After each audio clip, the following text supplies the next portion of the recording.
bao ngày trong vắng nóng đợi giờ về thì không ai chờ, giọt buồn rơi xuống đưa tay giấu đi vội vàng. Đêm đêm tình ra không xa trái tim người gắn quê nhà, giờ về đây lấy em đem vẫn cho người ta.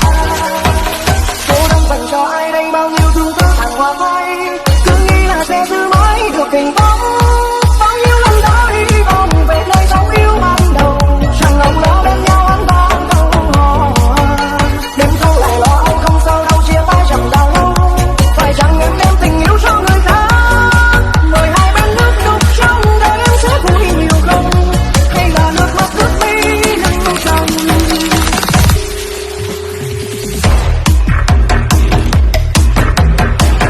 Chiều nay gió đông